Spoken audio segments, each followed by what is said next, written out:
دعاء وکړو دعا دې ورته خبرې وکړو. آمين. الحمد لله رب العالمين والعاقبة للمتقين والصلاة والسلام على نبينا محمد وأصحابه أجمعين. یا الله زموږ ستا رضا او ستا لقا نصیب کړي، د دواړو ژوند عزتونه خوشحالۍ نصیب کړي، تکالیف مصیبو شرونو فتنو فسادونو لږ پامن موږ ته عفو وکړي. اللهم انک عفو تحب العفو فاعف عنا. زما عزتمندو دا یهودیان دا برطانیې والا دا ټول د حاجي ترنګۍ صاحب نه واخله چې دوی د هغوی له کلک شکست ورکړی او شکست یې په څه ورکړی دی، هغه جوهر هغوی سره و، نو دغه جوهر تاسو ځان کې پیدا کړې. نو په لږو شیخانو په لږو کسانو هغې نه وروسته زما باباجي صاحب هغوی په 465 کسانو باندې کشمیر فتح کړی دی. دا نور خو داسې ګپې لګوي چې څوک چټ وي څوک څه وایي، هغوی عملي ژوند خپل کړی. زما عزتمندو ځان کې د حضور سره عشق محبت راولئ، ذکر وکړئ، ذکر دونه وکړئ چې تا ته ښه ښه ښکاره شي او بد چې بدو نه نفرت پیدا شي او خو سره د مینه. او بیا د محبت دا یو شان دی که ته په سختو په ګرمو کې روانې تا ته به څه احساس نه کېږي. دا هغې ثمره ده. لنډه ثمره دا وویلو چې زما بچی شفیق احمد د هغې دا کوم پروګرام چې کړو د کراچۍ نه را روان شوي 27 ورځې دوی مزل کړی په ګرمۍ کې، او دا ګرمي خو دې نه هغه سوچنده اوچته ده.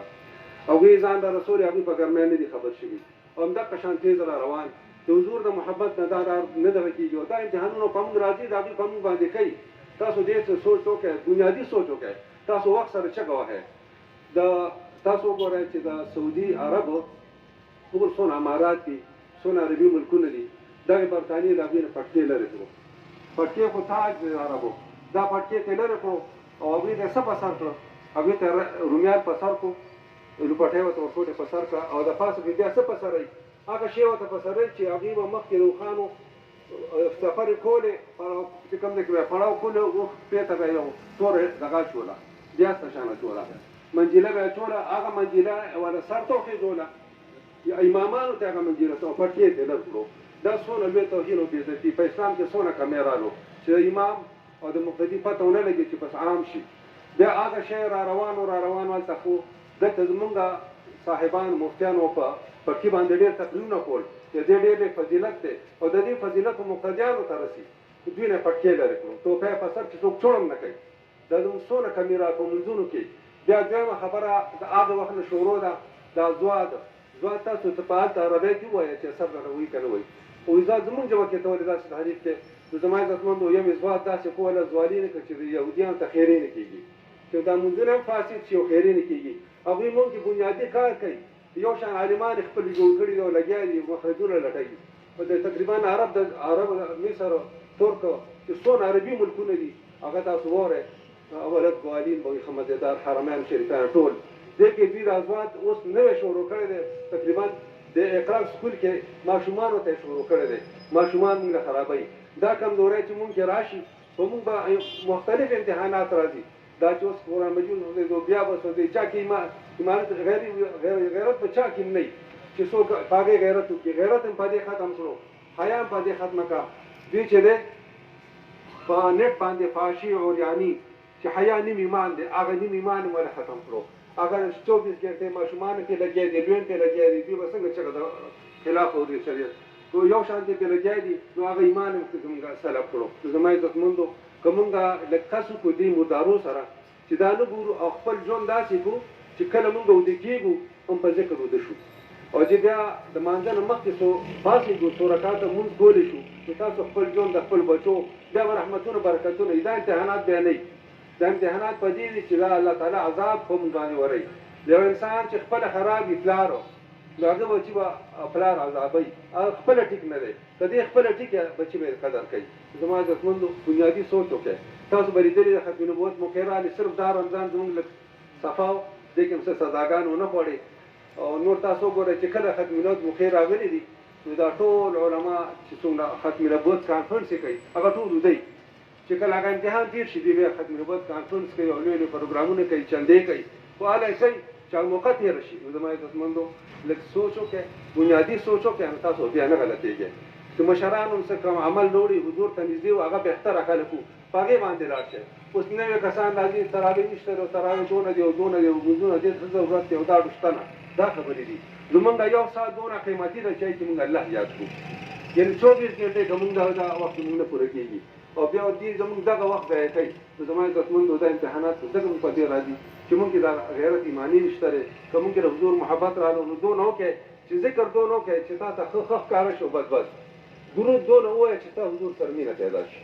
نو تاسو بیا وګورئ چې زمونږ لار څومره صفا کېږي بیا باباجي سره 465 کسانو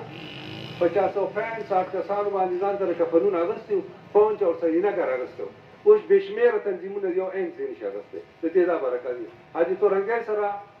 عام شیخانو خو بس هغوی هغه رڼا پرې پرته وه هغوی د انګریزان مداران هغوی تښتولي دي نو هغوی د فکره چې دا خبرې مونږ ختمې کړو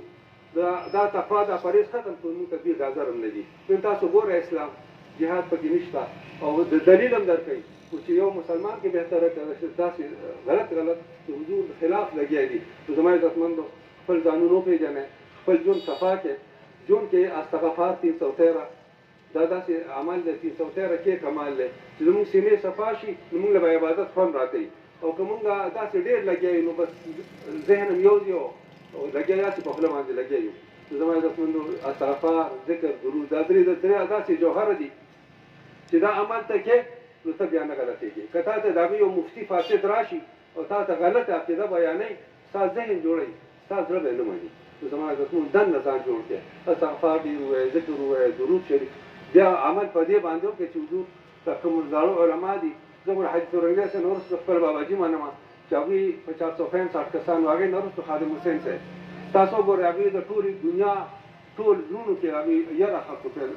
وغورځوله چې دا داسې یو انسان دی چې په خپلو پښو ډک ودرېدی نه شي په ویلچیر کې ناست دی هغې اوګوف دونه کمال وکړو زما عزتمندو اسلام چې دی بیا موږ سره هله بېوفایي نه کوي الله تعالی فرمایي وهو معکم اینما کنتم ته چې کوم ځای کې زه سره یم بیا الله موږ سره دی زه به لنډ مثال دا پیش کړم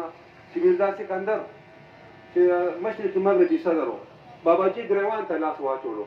او د هغه خوله بند شوه یو اشاره وکړو چې دی ټیک نه دی بل ورته د مولیانو بدماشي وې نو باباجي دواړو ته یو خیره وکړه نو خدای په بدماشانو ختم هغه هفته کې ځنډه او بل لیونی شو او ده باندې ایوب خان تماچه کېښوده بس لا بس باشي ختم شو زما عزتمندو ځان د الله کې الله زمونږ دی الله به دوی هغه طاقتونه سلب کړي بیا یو مسلمان بیا ټول له کافي دی تاسو دا نه اورئ چې 80 کسان 80 زرو له کافي ولې دا ایمان و زما عزتمندو خدای دې کامل ایمان نصیب کړي دارایانو خیرونه خدای پاک نصیب کړي دا پریشانۍ به هله ختمېږي زمونږ نوې اعلانونه به اورو ډېرې مردار هغوی به مونږ تجربې کوي خپل ځانونه لږ وقف کړئ ذکر وکړئ درود ووایه استغفار ووایه او د مردارو لږ ځان لرې کړئ ځکه چې حیا د نه لاړه خو دین ایمان دې صرف شو نو په ګوډه خوا به سړی څه مزل کوي خدای دې زموږ اخر خادمي سره د ایمانه تېر کړي ایمان د زاوال لازم ونیسي تاسو کوم دوستان هغه د ولاړه الله تعالی د ولاړه په خپل دربار کې قبول منظور کړه دا ولاړه چې د حضور د محبت د الله د رضا ده خدای دا قبول کړي او کوم دا فاسقان فاجران چې دي د خدای پاک دا تباه او برباد کړه چې ټول پرودا ځانونه ورکوي اوس په ژوند دوره په منډه روان دی چې سړی ګوري بس دا وخت تېرېږي او ورځې شپې تېرېږي اوس مونږ جمعې شمارګر بیا جمعه شوه دا به نور هم په منډه کېږي او دا چې مونږ نه ضایع کېږي بس ژوند هم ضایع شو اخر خاتمه سره ایمان تېر کړي ایمان د زوال مو ساتي کامل ایمان هم نصیب کړي وصلی الله تعالی